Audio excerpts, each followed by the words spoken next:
ॻाल्हि आहे त असांजो ज़िलो शिकारपुर इंतिहाई बदअमनीअ में भरे थो। रोज़ धाड़ा फुरूं अगवाऊं मामूल बणियो पियो आहे। मां तव्हांखे ॾुख जी ॻाल्हि ॿुधायां त हिते असांजे ज़िले शिकारपुर में एतिरी त बदअमनी ऐं चोराकारी वधी वई आहे जो माण्हू 6 बजे खां पोइ घर मां निकिरी साह नथो करे। तव्हां माना सखर लाड़काणो मेन रोड आहे, तव्हां जेकॾहिं पूरे ज़िले शिकारपुर में हिते तव्हां शाम जो 6-7 बजे निकिरी था ॾिसो त तव्हांखे ईअं सुनसान नज़र ईंदो ॼण त कंहिं असां वीरान कंहिं बंजर एरिया में रेगिस्तान में रहंदा हुजूं। मां हिन बदअमनीअ जो ज़िम्मेदार जेको आहे न सिर्फ़ु पुलिस अमलदारनि खे सम्झां थो पर पीपल्स पार्टी जी हिन हुकूमत खे सम्झां थो जंहिंखे 17-18 साल थी विया आहिनि मुसलसल इन्हनि पुलिस एहलकारनि जी डिपोटेशन ऐं पोस्टिंग ऐं ट्रांसफ़र जो सॼो सारो पावर ऐं अख़्तियार इन्हनि खे आहे। इहे मां सम्झां थो पियो त इन्हनि खे असां ॿियो कहिड़ो नालो ॾियूं सवाइ इन्हनि जे जो दलालनि जे। दलाली सिर्फ़ु कनि था, उन्हनि खां मंथलियूं वठनि था, उन्हनि खां पैसा वठनि था पंहिंजी पोस्टिंग जा ट्रांसफ़र जा। उन्हनि जे करे उन्हनि पुलिस एहलकारनि खे ऑफिसरनि खे औंठे ते बि परवाह कोन्हे का। हू जॾहिं पंहिंजी ठीको खणी अचनि था त उनखे कहिड़ी परवाह। हिते माण्हू मां तव्हांखे ॿुधायां त कल्ह ॾींहुं ॾिठे जो असांजो नौजवान अगवा थी वियो आहे। शाम जो 6 बजे उहो टाइम आहे जॾहिं सिॼु पूरी तरह अञा बीठल हूंदो आहे ऐं उन सां हिकिड़ो मासूम जेको आहे ॿारु आहे, उनजी उमिरि आहे 10-12 साल उमिरि आहे, 2 क्लास जो शागिर्दु आहे जेको आहे अलीगुल नालो आहे उनजो।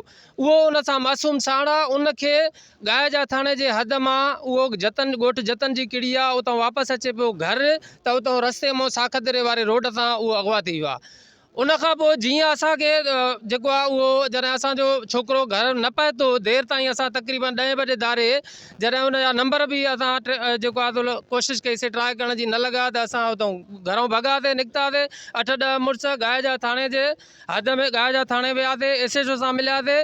उन वक़्तु SHO शानवाज़ शेख जी ठीकु आहे महिरबानी आहे, हू असां सां हलियो। महिरबानी हुनजी न आहे, उन ठीकु आहे उन सां फ़र्ज़ सां कुझु न कुझु उन इंसाफ़ कंदे उहो असां सां हलियो। हली करे उनखे असां जॾहिं ट्रेस करण जी कोशिशि कईसीं, उनखे लोकेट करण जी कोशिशि कईसीं, ॻोल्हा करण जी कोशिशि कईसीं त इन दौरान राति जो तक़रीबन 11:30 खां 12 जे दौरान उनजो जेको मुगवी आहे उनजो वारसनि सां राब्तो थिए थो। उहो पंहिंजे भाउ खे फ़ोन करे ॿुधाए थो त मां अगवा थी वियो आहियां ऐं मूंखां 60 लख रुपया भुंग तलब कई वञे थी ऐं मूंखे जेको आहे इहो चयो वञे थो पियो त जेकॾहिं तव्हां पुलिस खे इतला ॾींदव या का कार्रवाई कंदव त तोखे क़तल करे फिटी कंदासीं। त इन क़िस्म जी जॾहिं जीअं ई असांखे इहो इतला मिले थो उन सां ॻाल्हि ॿोल थी वञे थी। नंबर पहिरियां उनजो मुसलसल बंदि हो, उहो हिकिड़े मिंट जे लाइ नंबर खोले थो, वरी फ़ौरन उहो नंबर बंदि थो थी वञे। उनखां पोइ SHO खे असां उहे नंबर ॾिना आहिनि, SHO फौरी तौर ते उहे नंबर ट्रेस कराया आहिनि। मां तव्हांखे इहा ॻाल्हि ॿुधायां त 5 कलाकनि खां पोइ बि उहो नौजवान उन गांइ जे थाणे जे हद में पातो वियो आहे। उहा लोकेशन दड़ी जाकरी जी लोकेशन ॿुधाई वञे थी।